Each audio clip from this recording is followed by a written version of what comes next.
নির্বাচনে বুঝিয়ে দিয়েছে যে আমার লিফলেটগুলি আমার দলের কর্মসূচি মানুষ গ্রহণ করেছে। আর প্রমাণ হয়েছে চতুর্থ দফায় উপজেলা নির্বাচন বয়কট করে।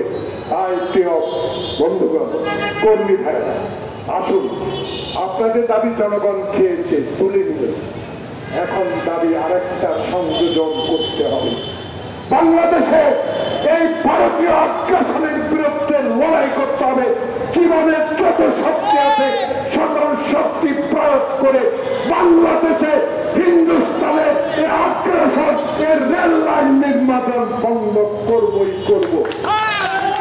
বন্ধুগণ, শেষ আপনাদের অনুরোধ জানাবো, আসুন বাংলাদেশে গণতন্ত্র প্রতিষ্ঠার জন্য যিনি দিন রাত ৮,০০০ কিলোমিটার দূরে বসে যিনি বাংলাদেশের দলকে সুসংগঠিত করার জন্য, মানুষের অধিকার প্রতিষ্ঠার জন্য, ভোটাধিকার প্রতিষ্ঠার জন্য নিরলস কাজ করে যাচ্ছেন, সেই দেশ নেত্রী বেগম খালেদা জিয়ার জ্যেষ্ঠ পুত্র, শহীদ জিয়ার জ্যেষ্ঠ পুত্র তারেক রহমানের জন্য দোয়া করি, বেগম জিয়ার জন্য দোয়া করি।